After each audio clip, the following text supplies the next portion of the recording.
Alors, j'aimerais qu'on reprenne la deuxième épître à Timothée et on va la terminer aujourd'hui. On est à la fin de cette épître.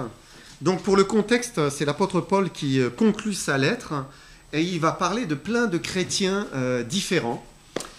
Parfois, il prévient Timothée, il le met en garde contre certaines personnes, ou bien il donne des nouvelles des uns et des autres, d'un tel et d'un tel, ou il donne des recommandations à Timothée lui-même. Et puis il termine, comme à son habitude, avec des salutations. Voilà, vous avez la salutation d'un tel, etc. Et en fait, on pourrait dire, par rapport à toutes les épîtres de Paul, c'est une conclusion somme toute banale, mais qui est toujours riche d'enseignements, de leçons divines. On va lire ensemble donc 2 Timothée 4 et versets 9 à 22. 2 Timothée 4, verset 9. « Viens au plus tôt vers moi, car Démas m'a abandonné par amour pour le siècle présent, et il est parti pour Thessalonique. Crescens est allé en Galatie, Tite en Dalmatie, Luc seul est avec moi. Prends Marc et amène-le avec toi, car il m'est utile pour le ministère. J'ai envoyé Tychique à Éphèse. Quand tu viendras, apporte le manteau que j'ai laissé à Troas, chez Carpus, et les livres sur tous les parchemins. Alexandre le forgeron m'a fait beaucoup de mal. Le Seigneur lui rendra selon ses œuvres. Garde-toi aussi de lui, car il s'est fortement opposé à nos paroles. Dans ma première défense, personne ne m'a assisté, mais tous m'ont abandonné. Que cela ne leur soit point imputé. C'est le Seigneur qui m'a assisté et qui m'a fortifié, afin que la prédication soit accomplie par moi et que tous les païens l'entendent. Et j'ai été délivré de la gueule du lion. Le Seigneur me délivrera de toute œuvre mauvaise, et il me sauvera pour me faire entrer dans son royaume céleste. À lui soit la gloire au siècle des siècles. Amen. Salut Prisca et Aquilas et la famille d'Onésiphore. Eraste est resté à Corinthe, et j'ai laissé Trophime malade à Milet. Tâche de venir avant l'hiver. Eubulus, Pudens, Linus, Claudia et tous les frères te saluent. Que le Seigneur soit avec ton esprit, que la grâce soit avec vous. Donc là, si je vous dis à brûle pour point, quels sont les noms qui vous ont marqué dans cette lettre? Quels sont les noms hop, on y pense tout de suite. Luc, Marc, intéressant. Très bien. Alexandre.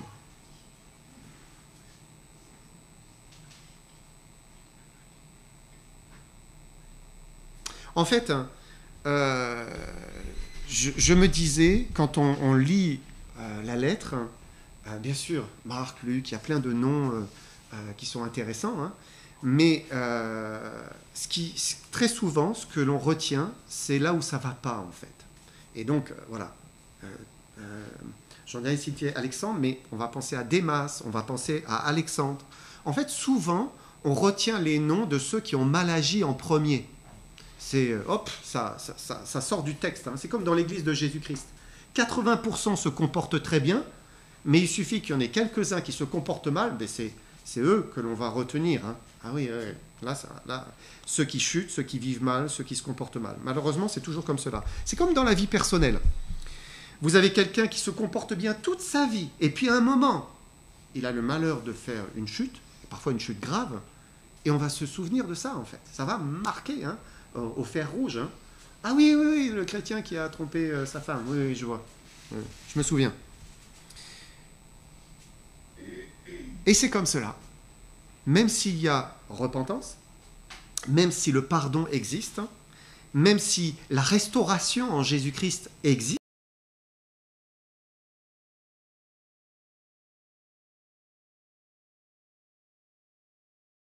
il enlève notre péché.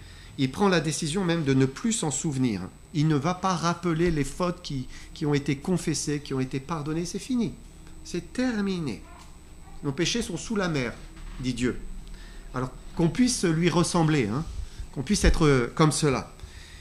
Et c'est la même chose avec l'église de Jésus-Christ. Dans l'église de Christ, les brebis du Seigneur qui se comportent mal marqueront toujours plus que ceux qui se comportent bien. Mais dans le passage, ici, il y a bien plus de chrétiens fidèles que de chrétiens infidèles, hein, quand vous faites la somme de tous les prénoms qu'il y a dans le texte. Hein, et c'est l'image de Jésus-Christ, en fait. Il y a beaucoup plus de chrétiens qui sont fidèles, hein, que de chrétiens qui sont infidèles. Et ce matin, j'aimerais qu'on voit la différence, hein, un peu entre le chrétien fidèle et l'infidèle. Qu'est-ce qui conduit à la fidélité ou qu'est-ce qui conduit à l'infidélité? Pourquoi certains sont fidèles et puis d'autres se laissent aller à l'infidélité? Est-ce qu'il y a aussi des degrés dans la fidélité, dans l'infidélité? On va voir cela ensemble ce matin. Et donc la lecture commence avec un certain Démas, 2 Timothée 4, versets 9 et 10. Il dit « Viens au plus tôt vers moi, car Démas m'a abandonné par amour pour le siècle présent. Il est parti pour Thessalonique. Crescens est allé en Galatie, Tite en Dalmatie. » Alors, qui était ce Démas? Au départ, c'était un frère qui était fidèle, vraiment. Hein. On ne sait pas quand il s'est converti à Jésus-Christ, hein, mais on sait qu'il a marché avec Dieu. Ici, on voit Paul qui mentionne que Démas a pris un autre chemin, mais auparavant, 4 ans auparavant, en tout cas, on en a une trace, puisqu'on a 2 lettres hein, qui nous parlent de lui. C'est l'Épître aux Colossiens. On va prendre Colossiens 4, verset 14. Colossiens 4, 14, il dit « Luc le médecin, bien-aimé, vous salue, ainsi que Démas. » Donc il est cité en même temps que Luc, hein, et tout va bien, il semble. Là, il marche avec Dieu. Hein. Et puis c'est Philémon, chapitre 1, versets 23 à 24. « Épaphras, mon compagnon de captivité en Jésus-Christ, te salue, ainsi que Marc, Aristarque, Démas, Luc, mes compagnons d'œuvre. » Donc Démas était quelqu'un qui était fidèle, hein, il marchait avec le Seigneur, même il est appelé un compagnon d'œuvre. Donc il était dans le service, hein, et voilà, il était engagé. Hein. C'était un témoin de Jésus. Et par 2 fois, il est cité avec Luc, Luc le médecin bien-aimé, donc Luc qui a écrit l'évangile qui porte son nom. Mais qu'est-ce qui s'est passé? Démas a été séduit. À un moment, il a été séduit, hein, et puis il est tombé. Mais il n'était pas comme ça au départ. À sa conversion, on peut dire, mais Christ avait la première place dans son cœur. Démas était consacré, il avait envie de marcher avec le Seigneur, il était vraiment engagé, il dépendait de lui, il priait, il voulait obéir au Seigneur. Et il avait raison, parce que Christ est le meilleur des maîtres. Christ prend soin de nous. Il prend soin de nous physiquement, il prend soin de nous spirituellement, il pourvoit avec largesse à tous nos besoins. Il n'a pas dit à tous nos caprices, hein, mais il a dit à tous nos besoins. Il pourvoit. Hein. Il nous conduit chaque jour en permettant, en ne permettant pas, voilà, en orientant notre vie, puisqu'il règne sur les circonstances. Il nous rend utiles. Il nous donne de pouvoir entrer dans des œuvres qu'il a préparées d'avance pour que nous les accomplissions. Donc c'est des œuvres qui sont sur mesure pour nous. Alors il nous éprouve, parfois, c'est vrai. Il nous éprouve, hein, mais comme le reste des hommes. Hein. Le monde entier est éprouvé, hein, et on n'y échappe pas, on est éprouvé. Hein. Mais la différence, c'est que lui, on l'a vu la semaine dernière, il pèse et il agit hein, avec les épreuves qu'il permet pour nous transformer, pour nous changer à sa ressemblance. Donc il opère une transformation en nous pour notre bien. Jésus a dit qu'il est venu afin que ses brebis aient la vie et qu'elle l'ait en abondance. La vie en abondance. Et celui qui marche avec Christ, il peut le dire, il en témoigne. Il peut dire, oui, je sais, le Seigneur, il nous donne la vie et il nous la donne avec abondance et il est bon de le connaître et de marcher avec lui. Mais parfois, le chrétien, peut-être avec peu d'expérience, hein, peu d'années dans le Seigneur, ou peu d'amour pour le Seigneur, eh bien, dévisse. Il glisse, il s'écarte du chemin. Pourquoi? Peut-être qu'il voit quelqu'un qui possède quelque chose et il se dit, mais moi aussi j'y ai droit. Moi aussi, hein, puisque lui il a ça, ben moi aussi j'y ai droit. Plutôt que de s'en remettre à Dieu en acceptant que Dieu donne selon sa volonté, en son temps, comme il le veut. Hein. Mais non, le chrétien parfois peut convoiter et dire, mais non, moi c'est ça que je le veux maintenant et c'est normal, voilà, et il le fait. Et le diable est là pour lui souffler à l'oreille, mais Dieu t'aime pas en fait. Tu vois, puisque Dieu, ça fait longtemps que tu pries pour ça, et puis Dieu ne te le donne pas, donc Dieu t'aime pas. Hein, comme il a dit à Ève finalement. À Ève, il lui a dit, mais Dieu te prive de quelque chose, il ne t'aime pas en fait. Hein. Mais pour le Seigneur, il est plus important que nous soyons transformés dans l'âme, dans le cœur, que nous possédions quelque chose. Hein. Ce qu'il vit, c'est la sanctification. Donc oui, parfois, eh bien, il nous dit, mais apprends le contentement, sois patient, obéis. Et c'est plus important que d'obtenir ce que nous convoitons. Ou bien parfois le chrétien se dit, ça ne va pas assez vite. Hein.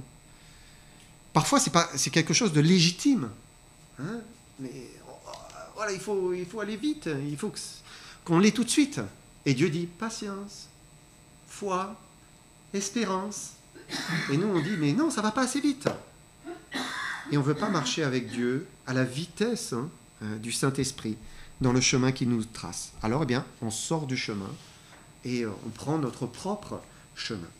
Et Démas, il marchait avec Dieu, mais il était à un moment insatisfait. Il s'est dit, ah, quand même, il y a peut-être moyen de vivre autre chose, d'avoir autre chose. Hein. Et il a été séduit par ce qui semblait peut-être meilleur, plus facile, plus confortable, moins contraignant. Et il a lâché la main du Seigneur. Il a décidé de s'affranchir du Seigneur. Et ça, c'est le chemin que certains enfants de Dieu prennent. Hein. Ils ne renient pas Christ. Hein. Ce n'est pas un reniement de Jésus-Christ, hein. Mais c'est l'infidélité. Voilà. On s'écarte, hein. On fait le choix de ne pas marcher avec Christ. Alors Paul dit pas grand-chose de Démas. Il fait juste le constat. Voilà, il m'a abandonné par amour pour le siècle ou le temps présent. Mais là où il y a Démas, on l'a lu, il y a aussi Luc. Et parfois il y a des Démas et parfois il y a des Luc. Hein. Et j'aimerais le mettre un peu en contraste, l'un et l'autre, hein, puisqu'ils marchaient ensemble côte à côte. L'un a décidé, je lâche la main du Seigneur, l'autre s'est attaché à la main du Seigneur, il n'a pas voulu la lâcher, il est resté fidèle. Et Luc, c'est vraiment un serviteur fidèle. Paul l'appelle le médecin bien-aimé parce qu'il était docteur, donc médecin avec la connaissance de l'époque, hein, c'est pas nos médecins d'aujourd'hui. Hein. Mais Luc avait, dans sa personnalité, il était pointilleux, il cherchait à être soucieux des détails, d'être précis. Et on le voit particulièrement dans l'évangile qu'il a écrit. Quand vous lisez son évangile, vous voyez des lieux qui sont notés, vous voyez des noms, vous voyez des détails que vous ne trouvez pas dans les autres évangiles. Parce que il était diligent et il voulait vraiment donner le plus de détails possible. C'est aussi l'évangile où il y a le plus de chapitres. Donc voilà, il explique au mieux. Et puis Luc ne s'est pas arrêté là. Il a aussi écrit le livre des Actes. Et là, de nouveau, plein de détails. Et il a interrogé, il a questionné. À noter que Luc ne fait pas partie des apôtres. Hein. Et donc, ça veut dire qu'il a interrogé, il a questionné, il a cherché à être vraiment comme un journaliste qui prend toutes les notes. Hein. Et pour le livre des Actes, c'est la même chose. C'est la même chose, sauf une partie. Dans une partie du livre des Actes, il emploie le pronom « nous ». En fait, il est présent avec l'apôtre Paul. Il est en train de le suivre dans ses voyages. Et il dit, nous sommes arrivés là, et nous. Donc, il était avec eux et il a noté. Et il nous a rapporté les actions des apôtres. Hein, le livre des Actes, finalement, c'est ça, ou les actions du Saint-Esprit, puisque c'est le Saint-Esprit qui œuvre beaucoup dans le livre des Actes. Et là, c'est intéressant parce que dans notre épître, au verset 11, on lit que Paul dit « Luc seul est avec moi ». Non pas que tous devaient être avec Paul, hein, chacun servait Dieu, voilà, selon que Dieu les conduisait. Mais il dit « Luc seul est avec moi ». Et ça contraste. Hein. Luc seul est avec moi, Démas m'a abandonné. Hein, voilà. Certains sont fidèles, d'autres sont infidèles. Deuxième personne qui marque quand même dans le texte, c'est Alexandre, versets 14 et 15. Alexandre le forgeron m'a fait beaucoup de mal. Le Seigneur lui rendra selon ses œuvres. Garde-toi aussi de lui, car il s'est fortement opposé à nos paroles. Alors, qui est cet Alexandre ? Il y a plusieurs Alexandres dans les Écritures, mais c'est probablement celui qui est déjà cité dans la première épître à Timothée. Paul avait déjà cité un Alexandre. Hein. Ici, on lit qu'il s'est fortement opposé aux paroles de l'apôtre Paul, donc il a contesté, il a critiqué, il s'est opposé, il a contredit les enseignements de l'apôtre Paul et des apôtres. Et regardez ce qu'on lit dans la première épître, 1 Timothée 1, 19 à 20. Il dit, en gardant la foi et une bonne conscience, cette conscience, quelques-uns l'ont perdue, et ils ont fait naufrage par rapport à la foi. De ce nombre sont Hyménée et Alexandre, que j'ai livrés à Satan, afin qu'ils apprennent à ne pas blasphémer.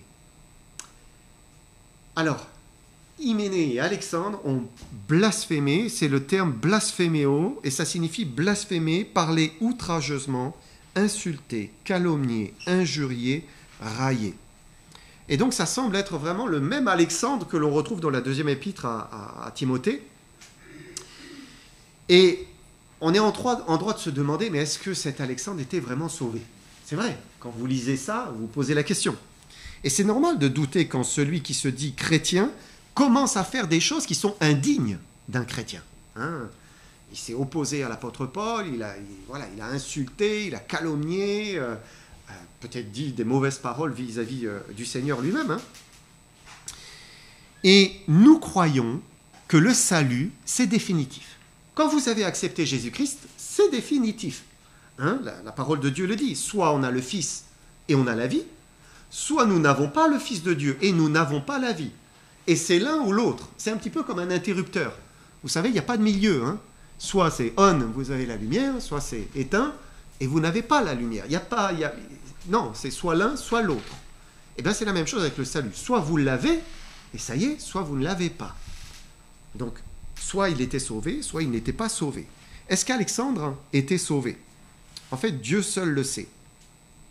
Mais on sait que même un chrétien peut être livré à Satan, c'est-à-dire qu'il va être criblé par Satan. Satan sera libre de le tuer, de le rendre malade. Il peut être livré à Satan et pourtant être sauvé. Puisqu'on retrouve la même chose dans la première épître aux Corinthiens, où il y a cette personne qui a commis un inceste. Satan, il est livré à Satan. L'apôtre Paul proclame une condamnation contre lui, mais il dit « afin que l'esprit soit sauvé au jour du Seigneur Jésus ». Ça veut dire que, il serait sauvé. Mais il allait, probablement mourir, étant donné qu'il était livré à Satan. Destruction de la chair. Donc, un chrétien peut être livré à Satan, c'est possible, à cause de son péché, tout en étant sauvé à la fin. Et donc, Alexandre pouvait aussi être quelqu'un de sauvé, et pourtant jugé à cause de son péché. Et nous savons que, de toute façon, un chrétien peut tomber très bas. Malheureusement, il peut vraiment tomber très bas, il peut se vautrer dans des choses qui sont indignes d'un enfant de Dieu. Pourquoi? On se dit, mais comment c'est possible? Comment c'est possible? Parce que la chair, elle est toujours présente. Lorsque Dieu sauve une personne, il n'enlève pas la mauvaise nature, la chair, mais il vient placer une nouvelle nature. Et donc, après, il y a ces deux natures qui sont en lui. Et tant qu'on laisse Christ nous dominer, régner sur notre âme, nous contrôler, nous diriger, la chair, elle est crucifiée. Ce que la parole de Dieu dit, elle est littéralement en croix. Elle est immobilisée. C'est comme si le Saint-Esprit a son pied sur elle et elle ne peut pas bouger. Et là, c'est Christ qui peut se manifester par l'amour, le pardon, la bienveillance, la bonté, la générosité, parole douce, la patience, la persévérance, etc. Mais si dans notre homme intérieur, nous choisissons de nous affranchir de cette nouvelle nature du Saint-Esprit qui vit en nous, et on souhaite faire notre propre volonté, alors là, la chair, elle s'exprime, le Saint-Esprit, il se retrouve dans un placard, et la chair, elle commence à se manifester. Elle prend le dessus, et elle vit. Elle descend de la croix, en quelque sorte, et là, c'est elle qui commence à nous conduire, à nous inspirer, à nous diriger. Et là, tout est possible. Tout est possible. Ça veut dire la colère, la méchanceté, la jalousie, l'égoïsme, des paroles qui sortent de notre bouche qu'on ne peut pas rattraper, c'est trop tard. Voilà, c'est sorti. C'est de la violence, c'est des jugements, de l'hypocrisie. Voilà, vous avez toute la longue liste des péchés. Si Alexandre était sauvé, c'est ce qu'il a fait. Il n'a pas crucifié la chair, il l'a laissé vivre. J'ai envie de dire, il n'a pas crucifié, il l'a caressé. On peut soit crucifier la chair, soit on la caresse.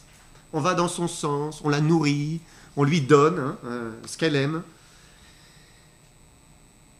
Et finalement, tous les jours, nous sommes à la fois acteurs et spectateurs. On est les deux à la fois. Nous sommes acteurs parce que nous prenons des décisions. Nous agissons, nous faisons des actions. Et on agit soit par la chair, soit par l'esprit. Donc nous sommes acteurs. Mais en même temps, c'est curieux, mais nous sommes spectateurs de nous-mêmes. Donc, nous pouvons nous regarder, regarder nos vies, et on peut se juger soi-même en disant, mais ça, c'était pas bien. Ce que j'ai fait là, c'est vraiment, c'est haïssable. Je ne veux plus faire ça. On peut faire ça. Donc on est aussi spectateur. On peut se poser des questions. Qu'est-ce que j'ai fait là? Qu'est-ce que j'ai dit? Est-ce que c'était inspiré du Seigneur? Est-ce que c'était bien? C'était conduit par l'Esprit? Ou c'était la manifestation des œuvres de la chair? On peut le faire. Et là, quand on le fait, il y a deux options qui s'offrent à nous. Quand nous voyons que la chair nous domine, on peut se repentir tout de suite. Pardon Seigneur, je te demande pardon. Je veux renoncer à ces œuvres charnelles, ces comportements coupables, et je prends la décision de marcher avec toi. S'il te plaît, que voilà, la chair reste en croix. Je veux marcher avec toi. Je veux vivre pour toi. Et on la considère comme crucifiée. C'est ce que Paul dit dans l'épître aux Romains. Regardez-vous comme mort avec Christ, crucifié. Donc voilà, non, je suis mort, je ne veux pas agir de cette manière. Je refuse. Ou bien, on se trouve des circonstances atténuantes à notre péché. On commence à caresser. On se justifie. J'ai mal agi, oui, mais à cause de ça, ou à cause de ça. Et on va commencer à trouver des raisons.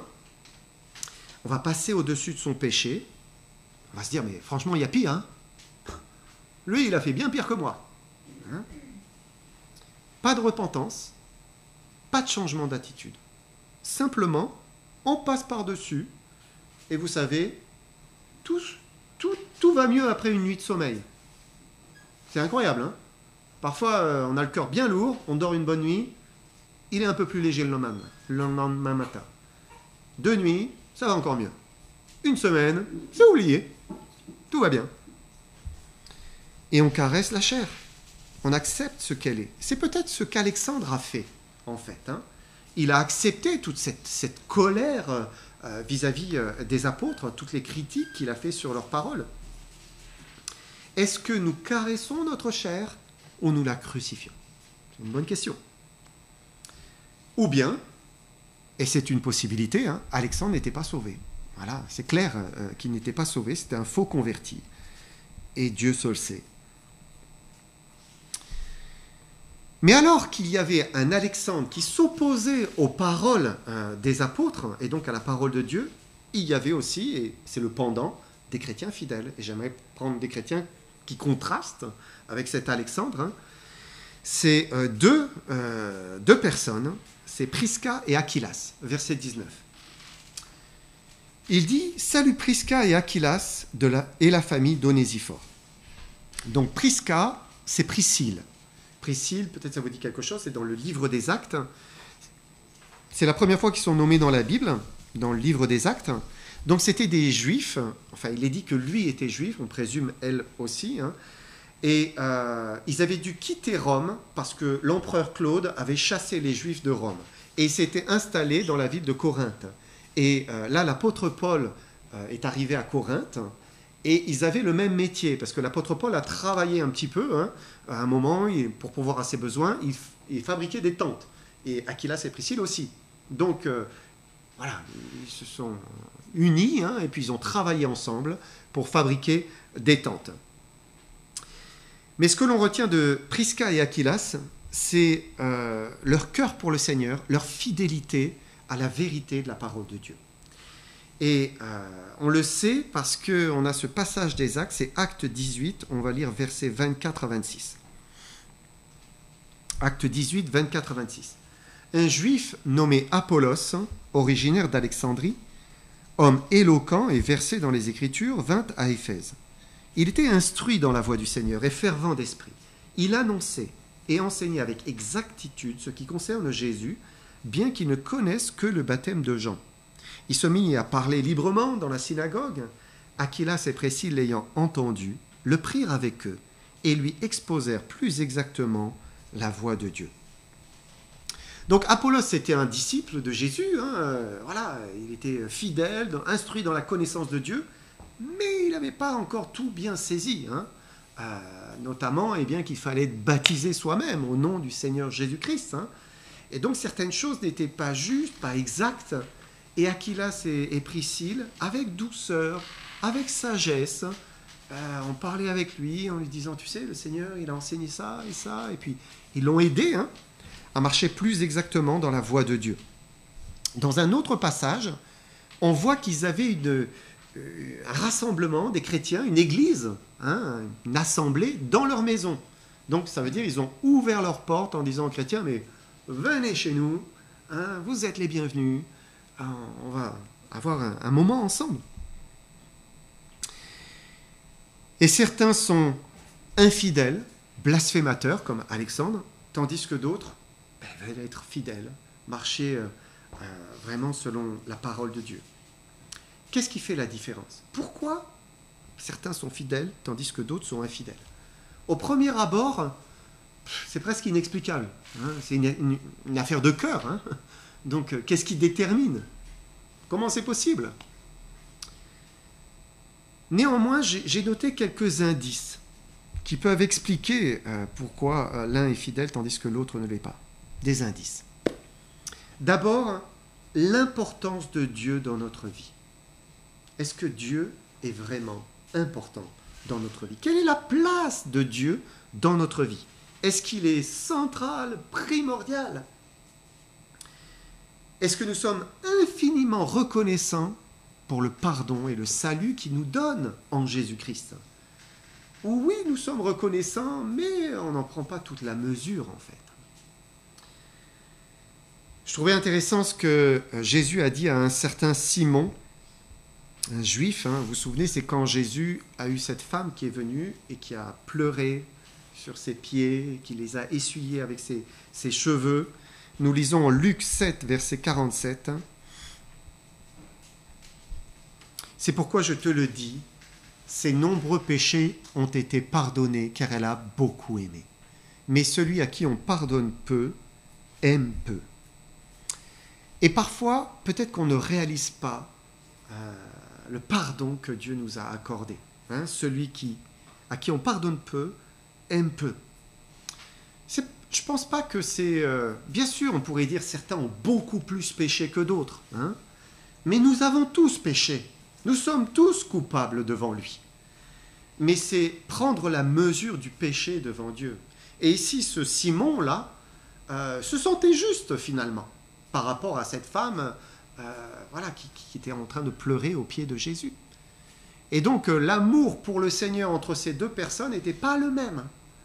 Parce qu'il ne prenait pas conscience du péché qui était en lui et du pardon que Dieu voulait lui accorder. Une deuxième chose liée, cette première, c'est la crainte de Dieu. La crainte de Dieu. Est-ce que nous craignons Dieu? Quelqu'un avait défini la crainte de Dieu comme un vif sentiment de sa présence. On sait qu'il est là. Dieu est là. Dieu est présent. Et on craint de prendre une mauvaise direction, de partir dans l'infidélité, parce qu'on sait. On sait que... Dieu le voit et ça va se retourner finalement contre nous, parce que Dieu nous aime trop pour nous laisser aller dans le mal. Il nous aime trop pour nous laisser pécher. Comme nous, on aime trop nos enfants pour ne rien dire. On les aime trop. Mais celui qui a peu de crainte de Dieu, se dit, bon, c'est pas grave. C'est pas grave. Et peut-être il se laisse plus facilement aller à l'infidélité. Aussi probablement, il y a des convictions qui nous gardent, qui nous poussent vers la fidélité. Par exemple, la conviction que notre vie est très très courte au regard de l'éternité. Notre vie est très courte. Et il faut viser l'éternité, quoi. C'est certain. Si on met toute notre espérance dans cette vie, on va perdre. Ouais, il faut que vraiment je réussisse. Hein, et voilà, comme certains qui veulent beaucoup de bien. Hein. Jésus a dit, et que sert-il à un homme de gagner tout le monde s'il perd son âme? C'est l'âme hein, qui va durer, c'est elle qui est éternelle, hein, qui continuera après. Et la chose la plus importante, c'est ça. Dieu nous invite à amasser pour le ciel, hein, plus que amasser pour la terre. Avec cette conviction, il y a aussi celle qu'il y a toujours une perte dans la désobéissance et un gain dans l'obéissance. Quand vous avez cette conviction, ça vous garde. Hein. Il y a une perte dans la désobéissance, c'est sûr. Dieu le dit. Par exemple, l'apôtre Paul va dire, Galates 6, verset 8.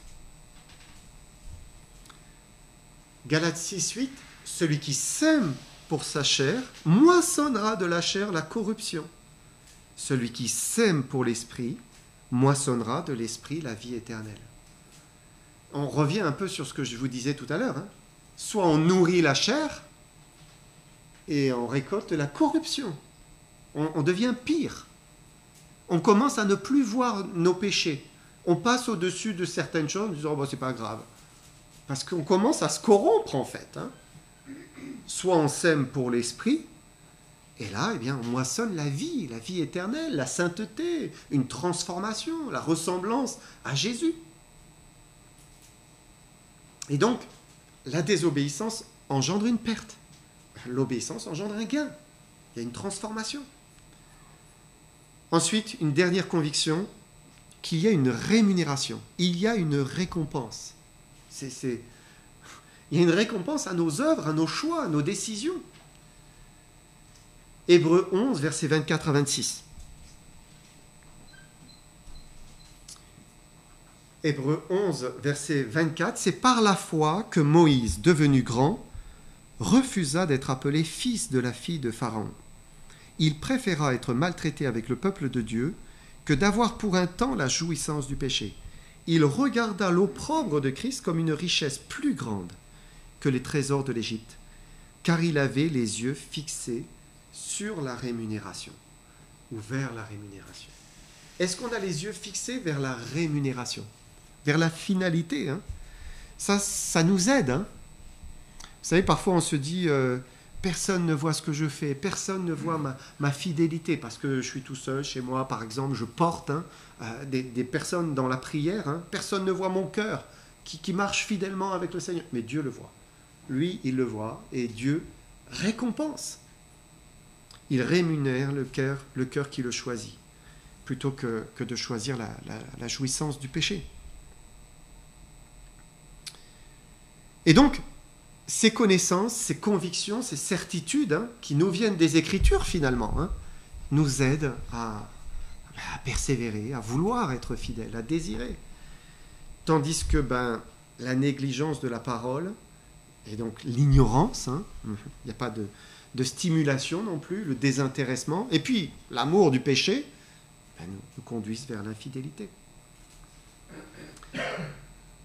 Alors, est-ce qu'on peut parler de degré dans la fidélité ou l'infidélité? Oui, sans aucun doute, hein, puisqu'il y aura des récompenses. Et puisque nous ne serons pas tous récompensés de la même manière, hein, oui, il y a des degrés dans l'infidélité ou la fidélité. Hein. Certains vont recevoir davantage, et c'est normal. Ce sera juste. On va voir un groupe de personnes et une personne qui, finalement, vont réagir d'une manière qui est différente, hein, et ça, ça montre de la fidélité et de l'infidélité, sans que, pour autant, le groupe en question soit vraiment infidèle, vous allez voir. Donc c'est 2 Timothée 4, versets 16 à 18. Il dit, dans ma première défense, personne ne m'a assisté, mais tous m'ont abandonné. Que cela ne leur soit point imputé. C'est le Seigneur qui m'a assisté, qui m'a fortifié, afin que la prédication soit accomplie par moi, et que tous les païens l'entendent, et j'ai été délivré de la gueule du lion. Le Seigneur me délivrera de toute œuvre mauvaise, il me sauvera pour me faire entrer dans son royaume céleste. À lui soit la gloire, au siècle des siècles. Amen. Donc Paul est devant les autorités de Rome, il devait se défendre, hein, donc des accusations qu'on portait contre lui, Et il dit, j'étais seul. J'étais, mais tout seul. Pourquoi? Ils m'ont tous abandonné.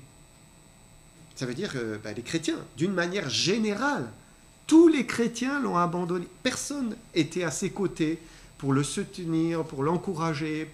Pourquoi? Parce qu'ils avaient peur. Hein? C'était l'autorité de Rome. Passer devant César, hein, c'est sûr qu'ils avaient peur d'être à ses côtés. Hein. Donc il y avait de la lâcheté, peut-être un peu de honte, hein, peu importe. Hein. Ce qui est touchant, c'est que Paul dit « Je ne tiens rigueur à personne ». Je n'en tiens pas rigueur. Hein. Finalement, c'est ce qui s'est passé aussi pour le Seigneur Jésus. Hein. Tous les disciples l'ont abandonné. Donc voilà. Hein. Qui peut dire, moi, dans cette circonstance, moi, j'aurais été fidèle. Hein. Pierre l'a fait. Je crois que personne, on peut dire. Hein. Voilà, on ne sait pas. On ne sait pas. Et parmi tous les chrétiens qui n'étaient pas aux côtés de Paul dans cette première défense, certains étaient des fidèles, vraiment. C'est sûr. Hein. D'une manière générale, ils étaient fidèles. Mais ils n'ont pas eu le courage de se tenir à ses côtés là, dans cette circonstance. Et on peut faire le contraste avec un autre chrétien, qui est aussi dans notre texte, qui est cité, c'est Onésiphore. Il est parlé de la famille d'Onésiphore. Et c'est intéressant parce qu'au début de notre épître, regardez ce qu'il est dit de lui. 2 Timothée 1, 16 à 17. Il dit que le Seigneur répande sa miséricorde sur la maison d'Onésiphore, car il m'a souvent consolé. Il n'a pas eu honte de mes chaînes. Au contraire, lorsqu'il est venu à Rome, il m'a cherché avec beaucoup d'empressement et il m'a trouvé. Et là, on se dit, waouh, Onésiphore, un chrétien fidèle, dans son amour pour les frères et dans son amour pour l'apôtre Paul. Et il s'est dit, mais Paul doit être dans une terrible situation et angoisse, il faut que je le trouve, absolument. Et lui, il n'a pas eu peur.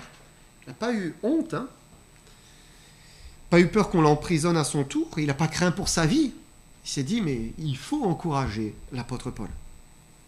Alors oui, bien sûr, il y a des degrés, hein, dans la fidélité, dans l'infidélité, dans la consécration ou pas. Hein. Mais ce que Dieu attend de nous, c'est que nous progressions. Hein, comme l'apôtre Pierre. Il a été infidèle, et il a renié, mais il a progressé. Et Dieu attend de nous que nous progressions. Et il y a un exemple de progression dans notre texte. C'est Marc. Marc ou Jean-Marc. Hein.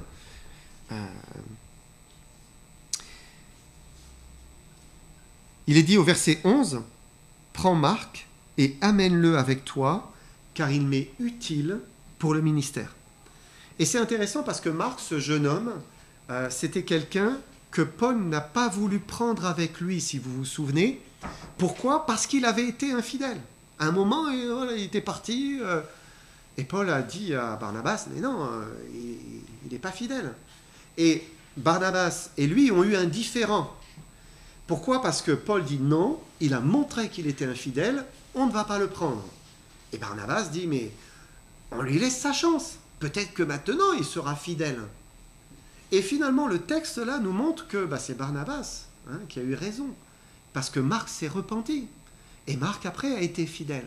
Et là, finalement, Paul reconnaît ses torts avec cette phrase, hein, en disant, mais amène Marc, il m'est utile pour le ministère. Ça veut dire que, voilà, voilà. Finalement, c'était ça qu'il fallait faire. Et ce qui compte, c'est de progresser. On peut commencer et tomber, et puis se repentir, et puis aller mieux après. Hein. Dieu veut que nous progressions avec lui. Pourquoi? Pour bien finir la course. C'est ça qui est important. Alors pour finir, où en sommes-nous aujourd'hui, là, maintenant? Est-ce que Dieu, si il y a un accident, il vous reprend? Est-ce qu'il dira, c'est bien, bon et fidèle serviteur, entre dans la joie de ton maître? Est-ce qu'il va dire ça? Et même si ce n'est pas maintenant, si c'est dans 1 an ou 5 ans, il vous reprend. Est-ce qu'il dira, c'est bien, tu as progressé, bon et fidèle serviteur, entre dans la joie de ton maître? J'aimerais juste terminer avec une parole. En fait, c'est parmi les dernières paroles de l'Apocalypse. Apocalypse 22, on va lire les versets 11 à 15. Ça vient conclure finalement l'Apocalypse. Et voilà, c'est ce que Dieu dit. Hein. Apocalypse 22, verset 11. Que celui qui est injuste soit encore injuste. Que celui qui est souillé se souille encore. Et que le juste pratique encore la justice. Et que celui qui est saint se sanctifie encore. Voilà, c'est deux directions. Hein. Et il dit, mais voilà, si vous êtes saint, mais continuez. Si vous êtes injuste, et que vous ne voulez pas de la sainteté de Dieu en Jésus-Christ, alors continuez.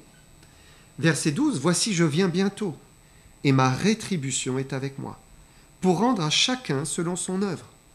Je suis l'alpha et l'oméga, le premier et le dernier, le commencement et la fin.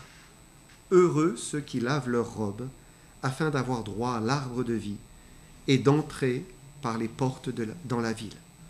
Dehors les chiens, les magiciens, les débauchés, les meurtriers, les idolâtres, et quiconque aime et pratique le mensonge. »